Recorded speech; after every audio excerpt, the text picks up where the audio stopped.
We would like to thank our partners at Reset Games for providing this game for our review. If you'd like to visit their website and possibly buy, sell, or trade any used or new games, just visit resetgames.com and click the annotation.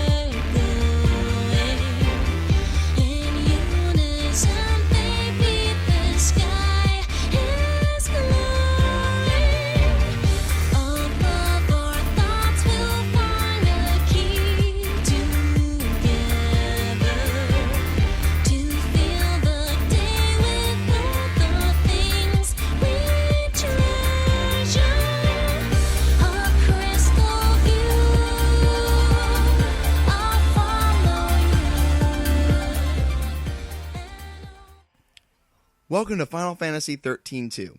We start this review by introducing you to the three main characters of this cast. Sarah Farron is the sister of Lightning, who is part of the six-person party responsible for saving Cocoon in Final Fantasy XIII. Noel Kreis is a hunter who lives 700 years to Sarah's future. He was sent by Lightning to protect Sarah, but also to enlist her in the task of restoring the original timeline. We also have Mog the Moogle. Mog is a gift from Lightning to Sarah.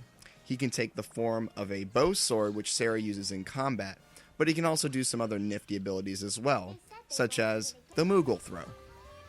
Pretty fun, huh? The progression of this game is much different than Final Fantasy XIII. Unlike in 13, where combat and story progression was very linear, this game you jump around from different time periods through an object known as the Historia Crux. The Historia Crux is what your game loads into automatically each time. In the Historia Crux, you can travel to different time periods in different areas that you've already seen if you played Final Fantasy XIII. Another returning feature of Final Fantasy XIII-2 from its predecessor game is something called the active time battle system. In active time battles, players can change roles at a very quick pace with something called the paradigm shift. Now, unlike in Final Fantasy XIII, where only certain characters could get certain roles, Noel and Sarah can immediately unlock every single role if they wish to do so, as long as you have enough Christogen points to get all those roles. In the active time battle system, the paradigm shifts allow you to change roles at a quick pace.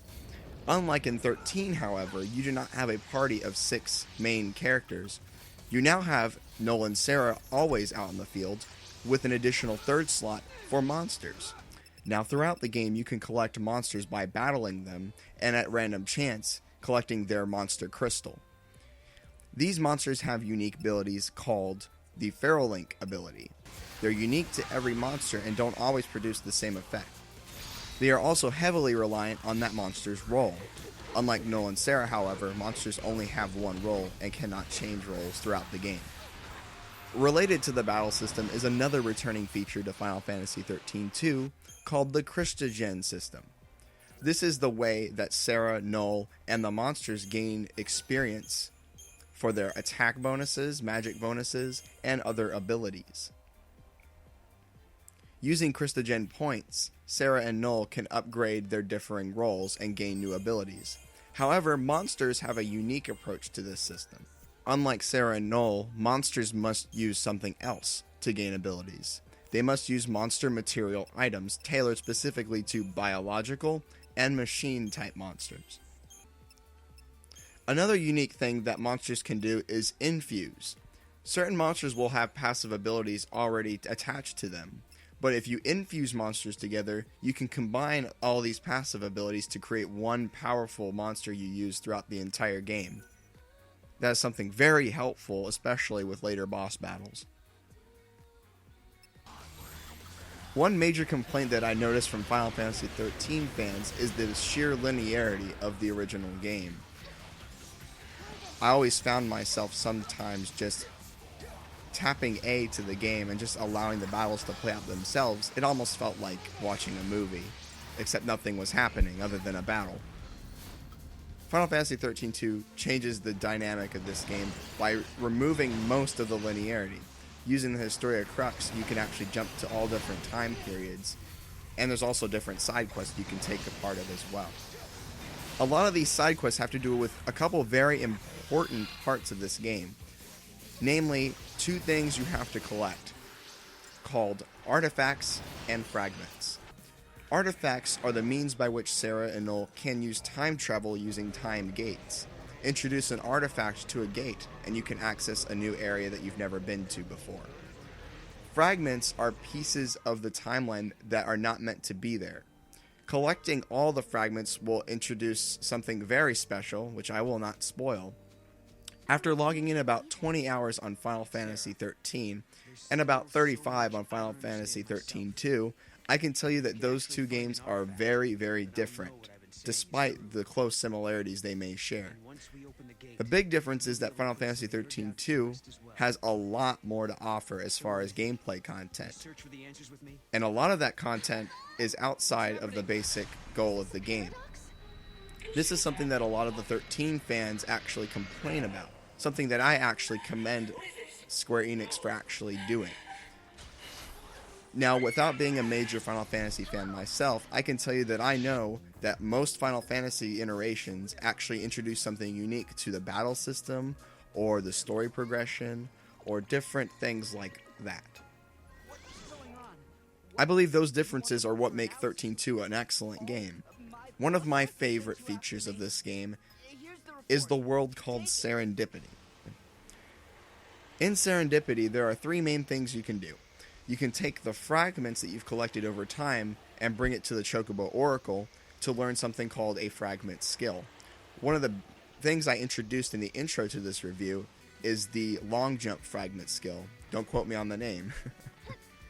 But basically, that skill allows you to jump over greater distances. This can help with a lot of difficult to reach platforms. Another activity you can take part in Serendipity are the slot machines.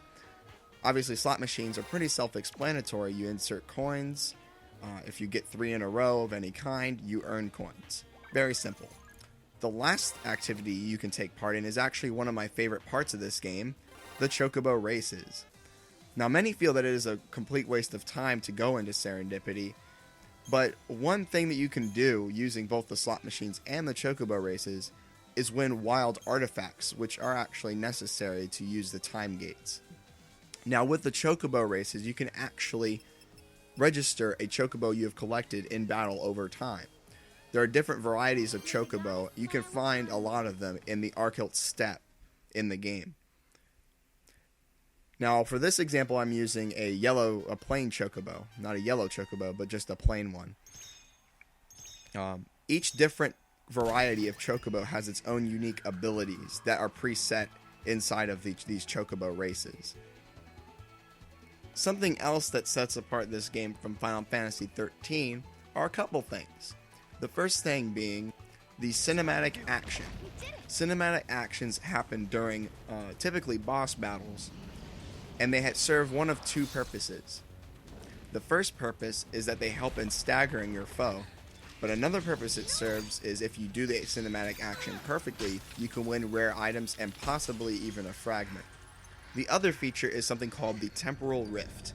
Now, for many time gates and fragments, you must complete certain puzzle challenges inside the time rift in order to advance. Sometimes they're required to complete the game, and sometimes they are not. I do think this about wraps up this review.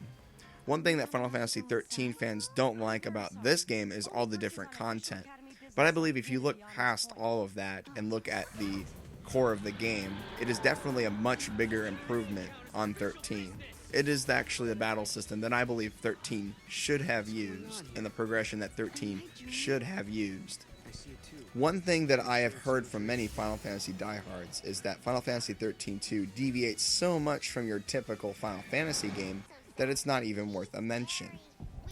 Unlike some of the Final Fantasy diehards that I have spoken to, I actually really do enjoy this game. The battle system keeps 100% of my attention most of the time, and they're actually quite challenging to switch between different paradigms. But I also did enjoy the predecessor to 13, Final Fantasy XII, and both games are really completely different in how they battle and how they flow.